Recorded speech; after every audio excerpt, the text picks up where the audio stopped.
네, 오늘 하나님의 말씀은 사무엘상 14장 1절에서 23절입니다.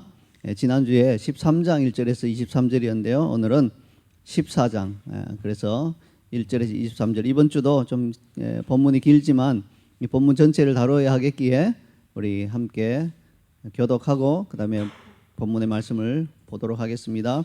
제가 1절을 읽고 여러분 2절 해서 23절까지 하겠습니다. 하루는 사울의 아들 요나단이 자기의 무기를 든 소년에게 이르되 우리가 건너편 블레셋 사람들의 부대로 건너가자 하고 그의 아버지에게는 아뢰지 아니하였더라.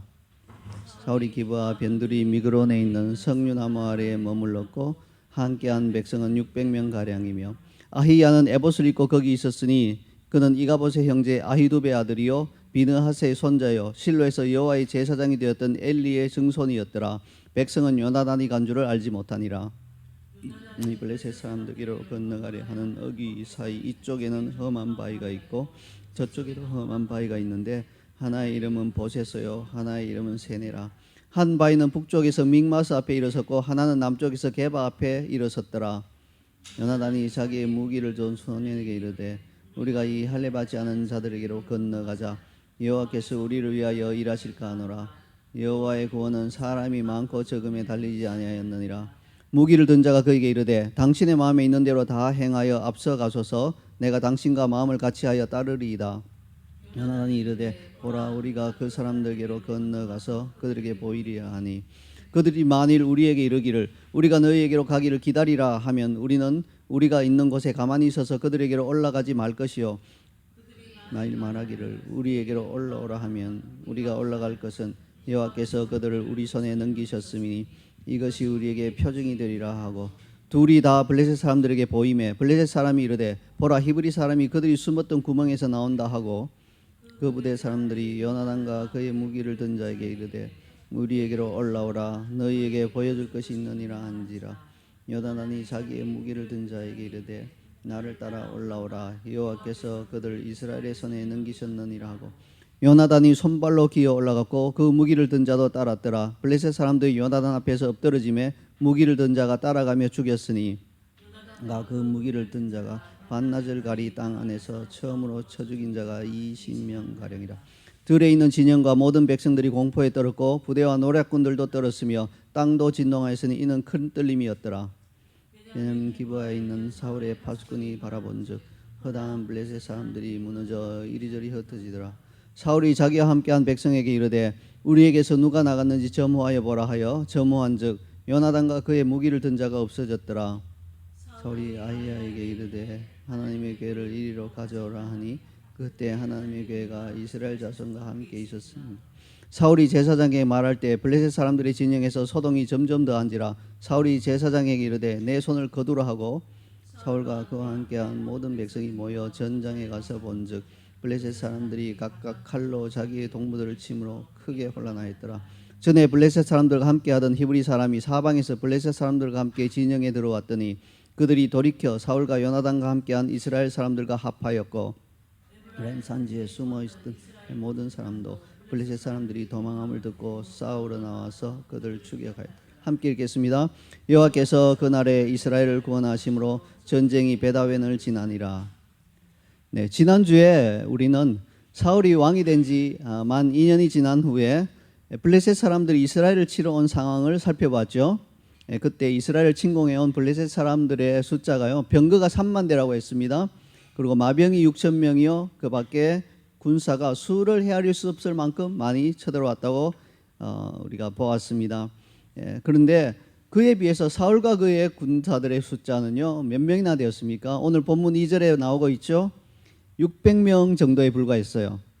그래서 사울과 그의 군사들은 감히 그 블레셋 대군들 앞에 나서지 못하고 기브와 변두리에 있는 미그론에 있는 석류나무 아래에 머물러 있었습니다. 이제 말이 좋아서 머물러 있었다는 거죠. 사실은 벌벌 떨면서 그냥 숨어 있었던 것이라 이렇게 볼 수 있습니다.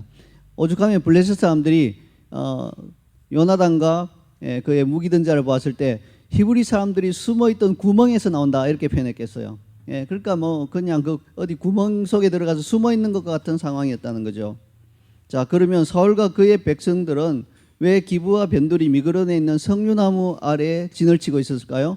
넓은 장소도 많고 좋은 장소도 많은데 구멍이라고 표현되는 그 좁은 장소에 왜 그렇게 모여서 있었냐 이 말이죠. 이 세상 모든 일에는 다 이유가 있어요. 네, 아무 이유 없이 사울이 그 장소를 선택하지는 않았을 것이에요. 그러면 이렇게 여러분 생각하기를 석류나무 아래라고 하니까 혹시 석류를 따먹으러 거기에 있는 게 아닌가 이렇게 생각할 수 있겠는데, 지금 생각해 보세요. 목숨이 오락가락하는 전쟁 상황인데 석류 좀 열린 걸 따려고 그곳에 있을 리는 없잖아요. 그건 말이 안 되는 거죠. 그러면 왜 그곳에 진을 치고 있었을까요? 오늘 본문에 힌트가 나와요. 4절과 5절에서 힌트를 발견할 수 있습니다. 이 두 구절에 따르면요, 블레셋 사람들과 이스라엘 사람들 사이에 양쪽에 험한 두 바위가 버티고 서 있었기 때문에 그래요. 그래서 많은 군사들이 한꺼번에 그곳을 통과해서 이렇게 내려가기가 어려웠기 때문에 이것은 비교적 안전한 곳이다 해서 그곳에 숨어 있었던 거죠. 실제로 13절을 보면요, 요나단이 그곳을 통과하는 장면이 나오는데 그 장면을 묘사할 때 손발로 기어 올라갔고 그렇게 표현하고 있죠. 그래서 블레셋 사람들도 마찬가지죠. 아무리 대군이 왔더라도 그 석류나무 아래에 숨어 있는 이스라엘군을 치려고 하면요, 한 사람씩 그렇게 기어서 내려가야 되는 거예요. 그러니까 쉽지가 않죠. 그러니까 이제 그냥 보고도 그냥 일단 버려두는 거예요. 뭐 한 명씩 기어 내려갔다가는 또 그 한두 명이 오히려 또 당할 수 있으니까 쉽게 공격이 안 되니까 그곳에 진을 치고 있다는 거죠. 그렇지만요, 전쟁이 일어나는데 무한정 진을 치고 있을 수는 없잖아요. 적들이 지금 쳐들어와서 이렇게 대치하고 있는데 뭐 몇 년이고 그곳에 진을 치고 있을 수는 없잖아요. 어떤 식으로든 쳐들어온 적들과 맞서서 싸워야 하는데 사울은 지금 그럴 만한 용기가 없는 거예요. 앞서 어떤 일이 일어났나요? 망령되이 자신이 직접 번제를 드리다가 사무엘 선지자로부터 크게 책망을 받았기 때문에 싸울 용기가 없는 거예요. 사기가 팍 꺾였을 수도 있다는 거예요. 그러니까 감히 나가지 못하고 그냥 그렇게 계속해서 머물러 있었던 거예요. 비록 실제적인 전쟁이 아니더라도요, 우리도 이와 같이 어려운 상황 가운데 어떻게 하면 좋을지 몰라서 무한정 그냥 무작정 시간만 보내고 있는 경우가 종종 있습니다. 그러나 시간이 흐르면 저절로 좋아지는 상황이 있는 반면에 아무리 시간을 흘러보내도 좋아지지 않는 상황이 있습니다. 이 후자의 경우 아무리 시간을 보내도 좋아지지 않는 상황이라면요, 가만히 있어서는 안 돼요. 그 상황을 믿음으로 돌파해내야 됩니다. 예를 들어 봅시다. 학교에서 아무런 이유 없이 나를 괴롭히는 친구가 있다고 합시다. 다니엘, 학교에서 그 괴롭히는 친구가 있어요 혹시? 혹시 집에 있나요? 네. 그럴 수 있죠. 여러분이 학교에서 남은 다른 친구를 괴롭히는 친구가 되면 안 돼요. 근데 내가 이제 뭐 하나님 앞에서 잘 살려고 하고 열심히 학교 공부하려고 하는데 이유 없이 나를 괴롭히는 그 친구가 있을 수 있어요. 자, 이런 경우는요, 1년 내내 괴롭힘을 당하고 괴로워하면서 제발 내년 돼서 학년이 바뀌면 그 친구가 다른 반이 되겠지, 참고 견디자, 이렇게 하면 이제 해결이 되나요? 좋은 방법이 아닙니다. 만약에 1년이 지났는데 담임 선생님이 이제 결정되고 내가 3학년으로 올라가면 3학년 4반인데 그때 나를 괴롭힌 친구도 3학년 4반으로 오는 거예요. 또 같은 반이 되면 또 다시 1년을 괴로워하면서 있어야 되잖아요. 이게 좋은 방법이 아니죠. 이럴 때는요, 믿음의 돌파를 해야 됩니다. 여러분이 꼭 고치고자 하는 좋지 않은 성격이 있나요? 시간이 흐르면 좋아질까요? 아니에요. 믿음의 돌파를 해야 돼요. 그냥 가만히 있으면 오히려 더 나빠질 가능성이 높아요. 이스라엘 백성들도 구멍에 숨어 있으면 상황이 좋아질까요? 아니죠. 석류 따먹고 살아요? 안 되죠. 점점 식량은 떨어지고 상황은 나빠지는 것입니다. 그래서 시간이 흘러도 좋아지지 않는 상황이면 믿음의 돌파를 해야 한다는 것입니다. 그래서 학교 그 괴롭히는 친구 같으면요, 무슨 수를 써도 믿음의 돌파를 해서 그 친구가 더 이상 나를 괴롭히지 못하게 만들어야 돼요. 제일 좋은 거는 믿음의 돌파를 해서 그 친구를 나의 친한 친구로 만들어버린 거겠죠. 그러면 믿음의 돌파가 된 거예요. 사람마다 상황마다 달라지는 거예요. 어떤 때는 뭐 믿음의 돌파를 했더니 그 친구가 어떻게 이사를 가게 돼서 사라질 수도 있어요. 여러 가지 상황이 발생할 수도 있는데 어쨌든 나는 더 이상 괴롭힘을 당하지 않는 상황으로 믿음의 돌파를 해내야 된다는 것입니다. 내가 결단하고 믿음의 돌파를 시도하면 성령님께서 나를 도우실 거예요. 어떤 상황이라든지 그 문제가 해결이 된다는 것이에요. 오늘 본문을 보면 아버지 사울 왕이 하지 못한 믿음의 돌파를 아들인 요나단이 하는 것을 보게 됩니다. 요나단은 왕의 아들이니까 왕자이죠. 그가 사울처럼 움직이지 않고 구멍에 숨어 있어도 아무도 뭐 나무라는 사람이 없겠죠. 그럼에도 불구하고 요나단은 믿음의 돌파를 결심했습니다. 그리고 그 결과는 어떻게 되었나요? 하나님의 이스라엘 사람들이 블레셋 사람들에게 놀라운 승리를 거두게 해주셨습니다. 불가능한 승리를 거두게 해주셨다는 거죠. 이상의 사실을 우리가 염두에 두고 오늘 우리는 요나단을 통해서 믿음의 돌파와 관련된 4가지 원리를 배워보도록 하겠습니다. 믿음의 돌파는 이렇게 가만히 있다가 갑자기 돌파해야지 이렇게 해서 된 게 아니고요. 이 4가지 원리에 따라서 할 때 돌파가 일어나고 상황이 반전이 되는 것입니다. 먼저 1절과 3절의 마지막 부분을 함께 읽겠습니다. 자, 함께 읽겠습니다. 시작. 하루는 사울의 아들 요나단이 자기의 무기를 든 소년에게 이르되 우리가 건너편 블레셋 사람들의 부대로 건너가자 하고 그의 아버지에게는 아뢰지 아니하였더라. 백성은 요나단이 간 줄을 알지 못하니라. 이 구절을 통해서 우리는 믿음의 돌파의 첫 번째 원리를 배울 수 있습니다. 그것은요, 은밀하게 시작하라 하는 것이에요. 요나단은 건너편 블레셋 사람들의 부대로 건너가고자 하는 것을 그의 아버지에게 알리지 않았다고 말합니다. 보통 아들이 아버지에게 자기가 하려고 하는 일을 알리지 않는 것은 어떤 상황인가요? 그 하려고 하는 일을 아버지가 못마땅하게 생각할 때 알리지 않는 것이죠. 딸도 마찬가지죠. 엄마에게 알리지 않고 뭔가를 하려고 하는 것은요, 그 상황이 엄마가 알면 야단치기 때문에 알리지 않는 것이 대부분이에요. 그렇죠? 삼손의 이야기에서 우리는 그것을 볼 수 있죠. 삼손이 사자를 죽였습니다. 그리고 다음날 며칠 지나서 와서 보니까 사자의 시체에 꿀이 있었어요. 삼손은 나실인이에요. 그 꿀을 시체에서 떠서 먹으면 안 돼요. 자신을 부정하게 하기 때문에 시체를 만지면 안 되는데 삼손은 그 꿀을 떠서 길을 가면서 막 먹었어요. 손으로. 사자 시체에서 나온 꿀을 먹었기 때문에 이게 삼손 나실인의 서원이 더럽혀진 거예요. 근데 또 그 꿀을 부모에게도 드렸다고 이야기합니다. 그런데 그 꿀을 어디서 얻었는지는 말하지 않았어요. 왜 그랬죠? 당연하죠. 부모님이 꿀을 맛있게 드시다가 야 삼손 이 꿀 어디서 얻었니? 네, 사자 시체에서 얻었습니다. 이러면 야 너 지금 정신이 있냐 없냐 하면서 막 화를 내시기 것이 분명하기 때문에 삼손이 이야기를 안 한 거예요. 자, 그런데 오늘 요나단의 경우는 달라요. 요나단이 믿음의 돌파를 결심했지만 아버지에게 알리지 않은 이유는 아버지가 가지 말라고 말릴 것 같아서 알리지 않은 거죠. 여러분, 나쁜 일을 하려고 할 때 아버지가 말리면 그것은 좋은 것이죠. 그런데 좋은 일, 즉 믿음의 돌파를 하려고 할 때 아버지가 말리는 것은 좋은 일이 아니에요. 그래서 요나단은 아버지에게 아뢰지 않은 것입니다. 첫 번째 원리인 은밀하게 시작하라. 은밀하게 시작하라라고 하는 말을 조금 더 원색적으로 표현하자면요, 호들갑 떨면서 시작하지 말라는 거예요. 혹은 시작부터 설레발 치지 말라 이런 말이에요. 우리말로 좀 어려운 표현이지만 이게 딱 마음에 와닿죠? 막 이렇게 하겠습니다. 나는 이렇게 할 겁니다. 막 이렇게 하면서 시작하지 말라는 거예요. 자, 왜 믿음의 돌파를 결단한 후에 처음 시작할 때는 조용히 은밀하게 그 일을 진행해야 하는 것일까요? 그 이유는 뭡니까? 우리가 그것을요, 막 모든 사람에게 동네방네 다 알려버리면요, 우리의 대적인 마귀가 그걸 듣고 있는 거예요. 그래서 아니 이놈 봐라, 믿음의 돌파를 하려고 하네. 야 비상 땡땡땡땡땡 하면서 마귀가 이제 막 자기의 부하들을 모아서 그 돌파가 일어나지 않도록 방해 공작을 펴기 때문에 우리가 하지 말아야 됩니다. 그렇게 막 처음부터 막 떠들게 시끄럽게 그렇게 시작하지 않아야 돼요.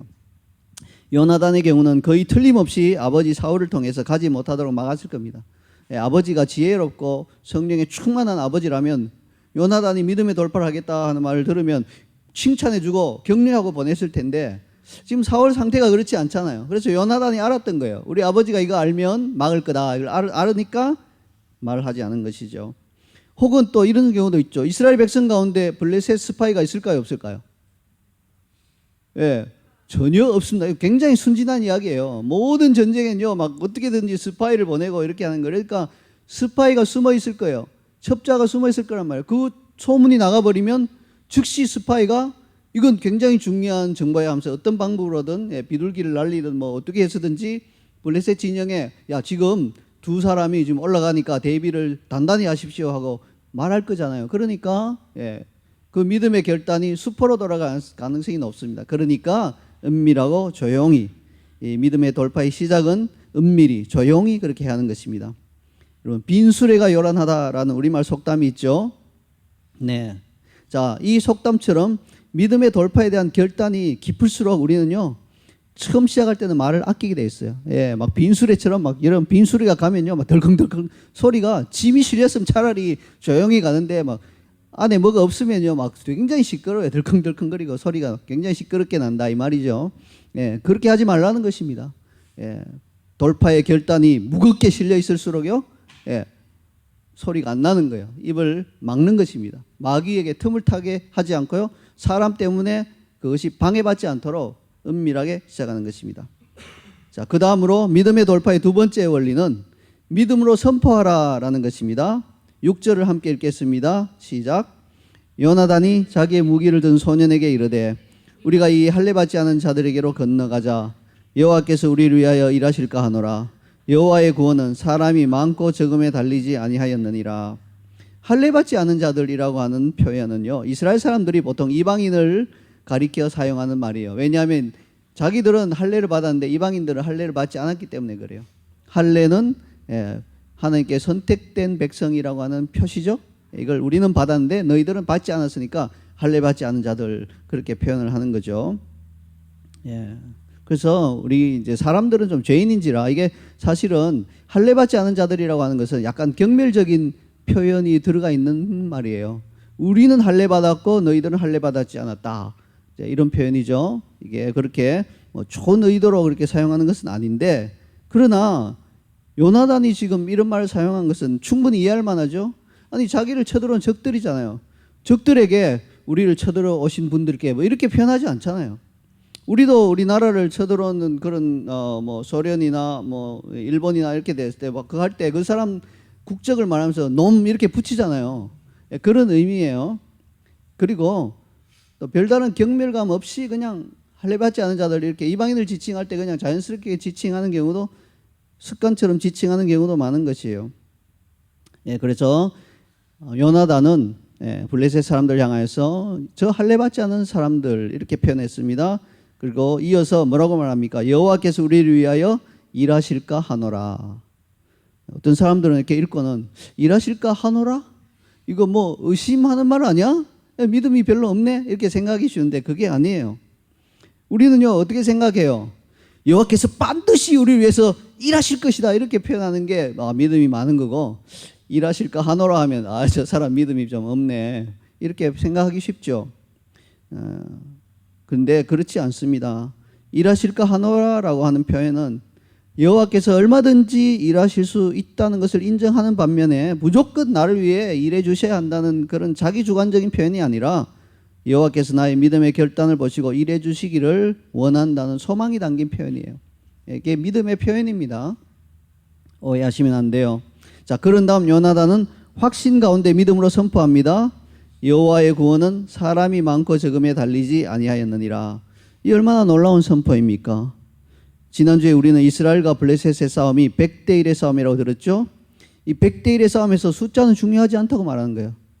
여러분 평상시에 이렇게 말한 건 누구든지 얼마든지 말할 수 있어요. 적들이 쳐들어오기 전에 뭐 까짓것 그 적들이 와도 100대 1로 싸워도 이길 수 있어. 여호와의 도움은 숫자에 많고 적음에 있지 않다 말할 수 있는데 지금 직접 적이 쳐들어와서 눈앞에 있을 때 그 말하기는 상당히 어렵습니다. 그렇죠? 근데 그것보다 더 어려운 건 뭡니까? 내가 지금 싸우러 나가면서 그 말 하는 거는 진짜 어려워요. 그건 진짜 믿음이 있어야 할 수 있는 말이에요. 내가 지금 두 사람이 블레셋 진영으로 가면서 여호와께는요 숫자가 중요하지 않다 이렇게 믿음으로 고백할 수 있는 것은 이 믿음의 선포는 쉽지 않은 것입니다. 사실 골리앗 앞에서는 다윗의 믿음의 선포도 요나단의 믿음의 선포와 굉장히 비슷한 느낌이에요. 그래서 어쩌면 이 두 사람이 마음이 서로 통하고 절친이 되었던 게 여기 있지 않는가, 그 이유가 여기 있지 않는가 그렇게 생각이 됩니다. 우리 사무엘상 17장 45에서 47절에 나오는 다윗의 믿음의 선포를 함께 읽어볼게요. 앞에 부분은 좀 길지만 읽고 뒤에 이 색깔을 다르게 한 혹은 밑줄 친 그 부분이 바로 동일한 요나단의 선포와 동일한 믿음의 선포인 것을 보시면서 우리 함께 읽어보겠습니다. 시작. 다윗이 블레셋 사람에게 이르되 너는 칼과 창과 단창으로 내게 나아오거니와 나는 만군의 여호와의 이름 곧 내가 모욕하는 이스라엘 군대의 하나님의 이름으로 내게 나아가노라. 오늘 여호와께서 너를 내 손에 넘기시리니 내가 너를 쳐서 내 목을 베고 블레셋 군대의 시체를 오늘 공중의 새와 땅의 들짐승에게 주어 온 땅으로 이스라엘에 하나님이 계신 줄을 알게 하겠고 또 여호와의 구원하심이 칼과 창에 있지 아니함을 이 무리에게 알게 하리라. 전쟁은 여호와께 속한 것인즉 그가 너희를 우리 손에 넘기시리라. 네, 아멘. 비슷하죠? 예, 요나단은 여호와의 구원은 사람의 숫자의 많고 적음에 있지 않다 이렇게 고백했고, 다윗은 여호와의 구원하심은 칼과 창과 단창 이런 데 있지 않다 이렇게 구원하였습니다. 이러므로 우리도 믿음의 돌파를 결단했다면요, 그것을 구체적으로 우리 자신의 말을 사용해서 확신에 찬 선포로 만들어서 표현한다면 이미 절반은 승리하고 시작하는 것이에요. 믿음의 이 선포가 우리에게 승리를 가져다 주는데 굉장히 큰 역할을 하는 것입니다. 전문적인 그런 싸움용어로 표현하자면요, 이렇게 딱 선포하고 시작하면 절반은 먹고 들어가는 거예요. 절반은 이기고 들어가는 것입니다. 자, 그 다음으로 믿음의 돌파의 세 번째 원리는 하나님께 표징을 구하라 라는 것입니다. 8절로부터 10절까지 함께 읽겠습니다. 시작.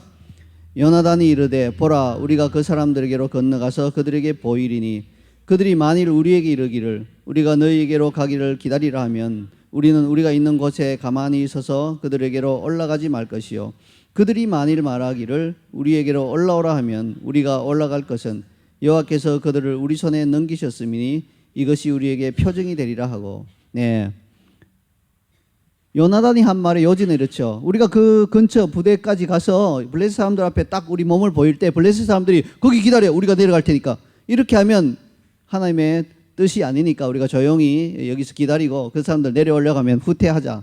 그러나 만약에 그 사람들이 헤이 이리 올라와 이렇게 말하면 여호와께서 그들을 우리 손에 주신 것이니까 우리가 올라가서 그들을 쳐서 무찌를 수 있을 것이다. 이렇게 표징을 구한 것이에요. 여러분, 많은 분들이 하나님께 표징을 구하는 것을 혹시 이것이 하나님을 시험하는 것이 아닌가 하고 생각합니다. 그러나 하나님께 표징을 구하는 것과 하나님을 시험하는 것은 전혀 다른 맥락입니다. 예를 들어 어떤 사람이 미국으로 유학하는 것을 생각하고 있다고 합시다. 여러분 중에 혹시 미국 유학 생각하고 있는 분 있으세요? 여기는 없을 것 같고요. 이쪽에 혹시 있을 수 있을 것 같아요. 미국 유학 가는 게 쉬운 일이 아니잖아요.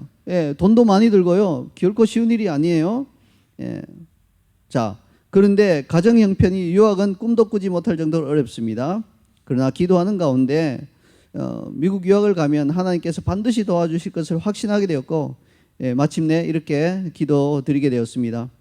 표징을 구하는 기도죠. 하나님, 제가 미국으로 유학 가는 것이 하나님의 뜻이면 이번 달 내로 3명이 나에게 와서 미국 유학에 관해 말하도록 해주세요. 그러면 그것을 하나님께서 나로 미국 유학을 가라고 저에게 주시는 표징으로 받겠습니다. 자, 이런 것이 표징을 구하는 것이에요. 그런데 만약에 그 사람이 하나님, 제가 미국으로 꼭 유학을 가야 하니까요, 이번 달 내로 저의 4년간 미국 유학 비용을 모두 내줄 사람을 나타나게 해주세요. 자, 이런 기도는요, 자칫하면 하나님을 시험하는 것이 될 수 있습니다. 하나님의 뜻을 정확히 모르는 상태에서 내가 원하는 것을 하나님께 강요하는 것이 될 수 있기 때문에 그래요. 이게 이제 차이인 것이죠. 우리가 믿음의 결단을 한 다음에 하나님께 하나님의 표징을 구하는 것을요, 하나님께서는 기뻐하십니다. 이렇게 우리가 표징을 구하고 하나님께서 그 표징을 주시면 우리에게는 담대함이 생기는 거예요. 그 표징을 딱 보면 하나님이 함께 하시는구나, 이런 담대함이 생기는 것입니다. 그래서 그에 따라서 담대하게 행동할 수 있게 됩니다. 자, 이때 표징은, 이 사인은요, 반드시 기적적인 뭔가를 구하지 않아도 돼요. 물론 기적적인 걸 구할 수도 있죠. 기드온의 예처럼요, 양털만 마르거나 혹은 양털 주위에 땅만 마르도록 하는 기적을 표징으로 구해도 괜찮아요. 하나님은 다 하실 수 있어요. 하지만 꼭 기적이 아니더라도 오늘 요나단의 경우처럼 블레셋 사람들이 요나단에게 기다리라 혹은 올라오라 이렇게 말하는 둘 중에 하나를 표징으로 구해도 무방합니다. 그렇게 해도 돼요. 각자 성령님께서 마음에 주시는 감동에 따라 표징을 구하면 됩니다. 그리고 표징에 대해서 꼭 강조해서 말씀드리고자 하는 것이 있어요. 표징이 주어진다는 것은 그 자체가 하나님께서 그 일을 알아서 다 이루어 주시겠다는 의미는 아니에요. 표징은 내가 믿음으로 담대하게 그 일을 행할 때 하나님께서 도와주시겠다는 신호예요. 그래서 표징이 주어진다고 해서 뭐 나는 가만히 있어도 하나님께서 다 해주실 거야 이렇게 생각하고 말하면 안 돼요. 예. 표징이 있다는 것은 내가 행할 때, 믿음으로 나갈 때, 믿음으로 싸울 때 하나님이 함께 해주시겠다 하는 표현이고 하나님의 사인인 것입니다. 자, 이제 믿음의 돌파의 마지막 원리를 알아보겠습니다. 13절 후반절과 14절을 함께 읽겠습니다. 시작. 블레셋 사람들이 요나단 앞에서 엎드러짐에 무기를 든 자가 따라가며 죽였으니 요나단과 그 무기를 든 자가 반나절가리 땅 안에서 처음으로 쳐 죽인 자가 20명 가량이라. 이 본문에서 볼 수 있는 것처럼 믿음의 돌파의 마지막 원리는 담대하게 행하라 하는 것입니다. 앞서 모든 원리들을 모두 다 잘 따른다 하더라도 마지막 원리인 담대하게 행하는 것을 실천하지 않는다면 아무런 일도 일어나지 않지요. 자, 이때 담대하게 행하는 것과 무모하게 행하는 것은 겉보기에는 모두 같아 보여요. 그렇지 않아요? 요나단의 이야기만 해도 자신의 무기 든 자 한 사람만 데리고 그 수많은 블레셋 사람들이 진친 곳에 직접 들어가서 싸우는 것은 그야말로 무모한 일이죠.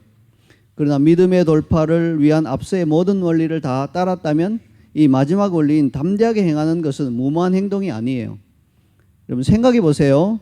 소년 다윗이 갑옷과 칼과 창도 없이 그냥 물맷돈 하나 들고 그 거인 골리앗 앞에 나가서 대결하는 것 자체가 무모함의 끝판왕 아니겠어요? 근데도 믿음의 결단으로 나가니까 하나님이 승리를 주시는 것입니다. 하나님을 의지하고 행하는 믿음의 돌파는 무모한 것처럼 보여도 결코 무모한 것이 아닙니다. 그렇다면 믿음의 돌파와 무모함 사이에는 어떤 결정적인 차이가 있을까요? 굉장히 중요한 결정적 차이가 존재해요. 들어보세요. 믿음의 돌파는 믿는 사람들이 도저히 물러설 수 없는 어떤 배수의 진을 치고 죽으면 죽으리라고 하는 결단과 함께 하나님을 의지하고 믿음으로 행하는 것이 그게 믿음의 돌파예요. 반면에 무모함은 얼마든지 피할 길이 있는데도 스스로 죽는 길로 그냥 걸어 들어가는 것. 이게 바로 무모한 것입니다. 오늘 요나단의 경우는 어떻게 했어요? 절대 계속해서 숨어 있을 수는 없잖아요. 이스라엘 백성이 풍전등화 위기에 있어요. 그러니까 결단하고 죽으면 죽으려 하고 나가는 것이에요. 예. 다윗도 골리앗이 계속해서 하나님의 이름을 모욕했기 때문에 참을 수가 없었던 것이에요. 그래서 죽으면 죽으려 하고 나간 것입니다. 반면에 어떤 종교 지도자가 추종자들 불러 모은 다음에 자신이 무리를 걸을 것이다. 나는 무리를 걸을 것입니다. 여러분 보세요. 이렇게 선포하고 그대로 행하는 것은요. 믿음의 결단이 아니죠. 무모한 행동이에요. 꼭 무리를 걸어야 될 이유가 있어요? 없잖아요. 예. 그런 짓을 하는 것은 바로 무모한 행동인 것입니다. 우리가 이렇게 결단하고 믿음의 돌파를 하게 되면요. 상황은 갑자기 그리고 완전히 반전됩니다. 적들의 모든 계략이 무너지고 하나님의 이름으로 승리를 얻게 됩니다. 그 결과 하나님께서는 영광을 받으시고 우리에게는 살 길이 열립니다. 15절을 함께 읽겠습니다. 시작. 들에 있는 진영과 모든 백성들이 공포에 떨었고 부대와 노략군들도 떨었으며 땅도 진동하였으니 이는 큰 떨림이었더라. 이게 어떻게 가능한 일인가요? 겨우 두 사람 때문에 부대와 노략군들이 벌벌 떨고 있습니다. 자, 그 이유를 알겠어요? 두 사람 때문에 막 벌벌 떨고 있다니까요. 저 두 사람이 막 천하장사인가 봐. 용사들인가 봐. 겁나. 이렇게 떠는 게 아니라 뭡니까? 겨우 두 사람이었기 때문에 그렇다는 거예요. 만약에 많은 군사들이 와서 막 싸우다가 몇 명이 죽고 하면 뭐 전쟁했어야 그런 일이 많이 있으니까 우리도 힘을 내서 좀 다시 반격하자 이렇게 될 텐데 겨우 두 사람이 왔는데 막 자기 병사들이 막 죽어나가니까 뭡니까? 이건 뭐야 이게? 뭔가 배후에 뭔가가 있다. 이스라엘 하나님이 지금 역사하고 있는가 봐. 거기다가 때를 맞춰서 땅도 막 흔들려 주니까 혼비백산한 거예요. 이건 우리가 다 죽었구나. 이런 두려움이 갑자기 임한 거예요. 이게 하나님이 하시는 일이죠. 이렇게 블레셋 사람들이 떨기 시작하자마자 마치 도미노 현상처럼 또 다른 일들이 이어서 일어났습니다. 20절을 함께 읽겠습니다. 시작. 사울과 그와 함께한 모든 백성이 모여 전장에 가서 본즉 블레셋 사람들이 각각 칼로 자기의 동무들을 침으로 크게 혼란하였더라. 지금 막 공포가 임했으니까 블레셋 사람들은 눈에 보이는 게 없어요. 그래서 이게 가만히 보니까 막 옆에 있는 사람도 이스라엘 스파이 같이 보이는 거예요. 그렇지 않아요? 막 두 사람이 다 죽이는 것 같지 않고 뭐 우리 가운데 뭔가 적들의 스파이가 숨어 있는 것 같이 느껴지니까 막 지금까지는 같이 밥도 잘 먹고 이야기도 했던 친구가 갑자기 이스라엘 스파이로 보이는 거예요. 하나님이 하시는 일이죠. 너 스파이지? 무슨 소리야? 내가 왜 스파이야? 아니야, 너 분명히 스파이야 하면서 막 칼을 빼서 막 치기 시작하니까 한 번 그런 일이 일어나니까 이제 더 걷잡을 수 없는 혼란이 일어난 거예요. 막 서로 칼을 빼서 막 사방을 다 이제 경계하면서 막 눈에 보이는 대로 치고 죽이기 시작한 것입니다. 네. 이런 현상은 요나단의 믿음의 돌파로 인해서 하나님께서 역사에서 일어난 일이죠. 뭐 가만히 있는데 자기들끼리 갑자기 너 스파이자고 서로 치고 죽이는 일은 결코 일어나지 않겠죠. 그러나 요나단이 믿음의 돌파를 시도했을 때 하나님께서 이런 일도 일어나게 하시는 것입니다. 다음으로 21절을 함께 읽겠습니다. 시작. 전에 블레셋 사람들과 함께하던 히브리 사람이 사방에서 블레셋 사람들과 함께 진영에 들어왔더니 그들이 돌이켜 사울과 요나단과 함께한 이스라엘 사람들과 합하였고. 자, 이 구절에 따르면요, 참 슬픈 일인데 히브리 사람임에도 불구하고 블레셋 사람들이 너무너무 두려워서 그들과 함께 이스라엘을 치는 전쟁에 합류했던 사람들이 있었어요. 매국노라고 할 수 있죠. 참 안타까운 일입니다. 그런데 그들이 돌아가는 상황을 가만히 지켜보니까요, 이제는 이스라엘이 다시 이길 것 같아요. 이런 사람들이 가장 발달된 게 뭐예요? 눈치죠. 눈치 보고 있다가 이 박지와 같은 사람들이 이거 가만히 보니까 이거 이스라엘이 이기겠네. 이스라엘이 이기면 가만히 블레셋에 머물러 있으면 뭡니까? 블레셋 사람들과 함께 죽거나 어떻게 이렇게 살아남아도 나중에 이스라엘 사람들이 너 블레셋에 합류했지 이리 와 이렇게 해서 죽을 것 같으니까 빨리 태세 전환을 한 거예요. 막 갑자기 확 돌아서서 우리는 이스라엘 편이다 하면서 막 칼을 빼서 블레셋을 공격한 것입니다. 예, 물론 이렇게 왔다 갔다 하는 건요, 박쥐 같은 것이시고 결코 칭찬할 만한 일이 아닙니다만 어쨌든 그들은 제자리를 찾아온 것이죠. 그들의 합류로 인해 블레셋 사람들은 더욱더 큰 혼란에 빠졌을 겁니다. 또 다른 일도 일어났습니다. 22절을 함께 읽겠습니다. 시작. 에브라임 산지에 숨었던 이스라엘 모든 사람도 블레셋 사람들이 동화망을 듣고 싸우러 나와서 그들을 추격하였더라.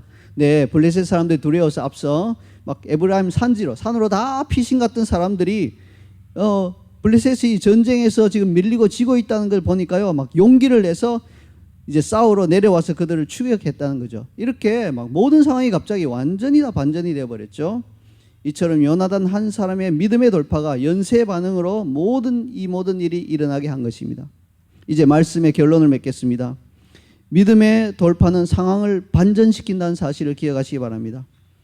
여러분의 삶에 믿음의 돌파가 필요한 부분이 있나요?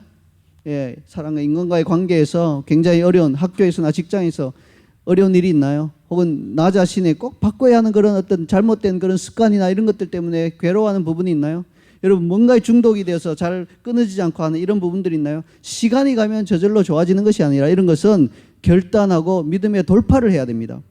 예, 그저 세월만 보내며 언젠가는 좋아지겠지 그렇게 하면서 살지 마시기 바랍니다. 요나단처럼 믿음의 돌파를 경험하시기 바랍니다. 시작은 조용히 은밀히 하시기 바랍니다. 그러나 그 상황에 굴복하지 말고 그 상황에서 역사하실 하나님의 능력을 말로 선포하세요. 그런 다음에 하나님께서 역사할 것이라는 그 표징을 구해보세요. 그리고 하나님께서 그 표징을 주신다면 담대히 행하시기 바랍니다. 그러면 갑자기 상황이 변하고 상상하지도 못한 방법으로 승리를 얻게 될 것입니다. 이제 우리 모두 이 믿음 더욱 굳세라 이 찬양을 하나님께 올려드리면서 믿음의 돌파를 결단하도록 하십시다. 함께 찬양하겠습니다. 앉아서 찬양하세요. 네.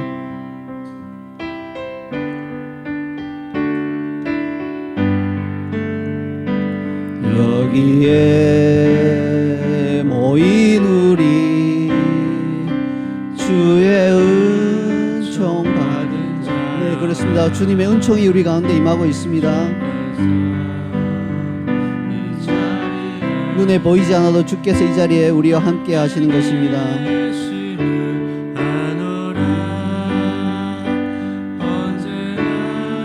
우리가 해야 할 일은 주님을 찬양하고 그분을 따르는 것입니다. 비록 우리가 어려움과 시험을 당해도 함께 계시기 때문에 우리는 믿음의 결단을 할 수 있는 것입니다. 우리가 믿음으로 나아가도록 하십시다. 이 믿음도 굳세라 주님이 지켜주실 것입니다. 비록 지금 우리의 상황이 어두운 밤과 같다 할지라도 주님의 방법으로, 주님의 밝은 빛으로 우리를 지켜주실 것입니다.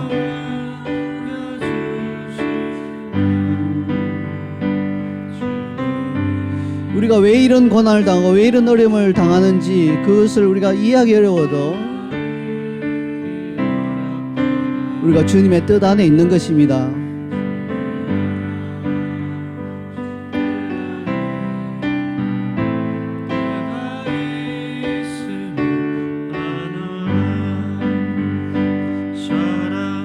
주님의 말씀을 붙들기를 원합니다. 그래야 우리에게 믿음이 생겨나는 것입니다. 그러면 우리의 속사람이 새롭게 되고요, 믿음의 결단을 할 수 있게 됩니다. 때로는 넘어지고 기어 올라가야 할 때도 있겠지만 최후의 승리를 주님이 우리에게 주실 것입니다. 이 믿음을 선포하십시다. 이 믿음도 굳세라. 주가 지켜주신다. 어두운 밤에도 주의 밝은 길 인도하여. 마지막 한 번 더 보겠습니다. 여기에 모인 우리 사랑. 주님이 우리를 사랑하십니다. 주님이 우리를 통하여서 주님의 뜻을 이 땅 가운데 펼치기를 원하시는 것입니다. 그러므로 우리는 고난에 굴하지 말아야 합니다. 주의 뜻을 펼치기 위해서 우리는 고난을 믿음의 돌파로 돌파해 나가야 되는 것입니다. 믿음도 굳세라. 주가 지켜주신다. 어두운 밤에도 주의 밝은